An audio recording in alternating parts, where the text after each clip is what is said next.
I am excited to be here to talk with you today. What I am going to tell you today could save your life. John, I know you're a veterinarian, but as a gastroenterologist, I do have a few tricks up my sleeve that I'm going to share with you today that could actually, someday you could thank me, whether it's for yourself or someone in your family, whatever. If you learn these points today and take them to heart and do what I tell you, it could save your life. We've all heard the adage, an ounce of prevention is worth a pound of cure. Well, I'm going to give you the 1 ounce today, and this is important. We all know that there's many forms of preventative medicine. There's the usual mammograms, pap smears, prostate checks. Nobody likes to talk about these things, but they are important. Do you know, though, that colorectal cancer is the #2 cause of cancer death in America? Who has ever heard of having colon cancer checks? Not many people do. Several doctors don't even say anything about it. So what I'm going to do today is to go over with you the general guidelines we use in following surveillance for colon cancer. It's not a very glorious topic, but don't worry, I'm a gastroenterologist. I talk about this all day, every day, so don't worry about this. It's colorectal cancer. If you're 39 years or under, really all we do is work with symptoms only. If you have a strong family history, and we're talking about someone young in the family with this, or if you have any symptoms such as abdominal pain, bleeding, things like that, you need to talk to your doctor, because that should be checked sooner. If you're between the ages of 40 and 50, we're talking yearly hemocults.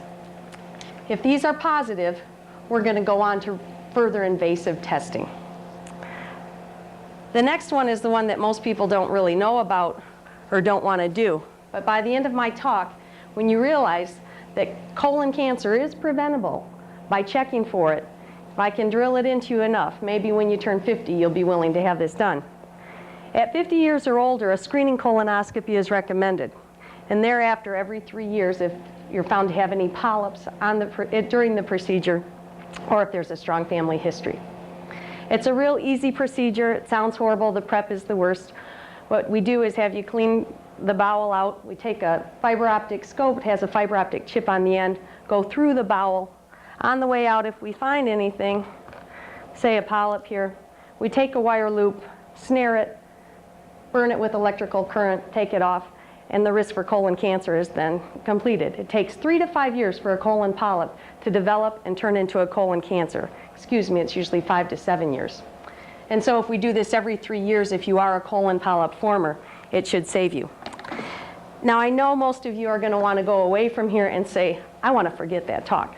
I don't want to have anything to do with that. So I'm going to leave you with a little story, and hopefully this will embellish in your mind that maybe I should get this taken care of. The story goes like this. A long time ago, God made man.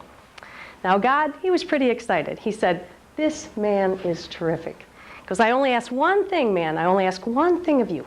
I want you to work together. So man said, okay, that sounds pretty good. So God left the room. Well, it lasted about an hour. As you know, things don't usually go the way they're planned. The eyes were the first. They said, look, guys, this is it. I'm who brings the light into this body.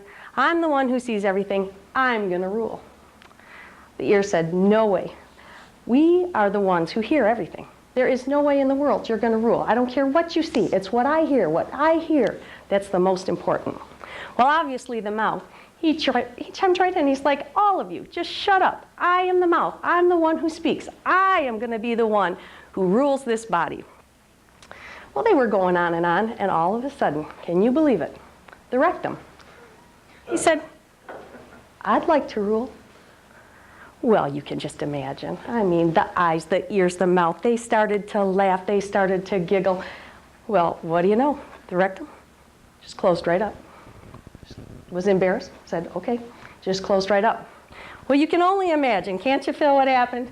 After about 7 days, the ears, the eyes, the mouth, they were begging, please, Mr. Rectum, open back up. We'll let you rule, we'll let you rule. So the moral of this story, although it is silly, and I'll concede to that, is that the rectum and the colon is very important. You don't want to have it close off, so take good care of it.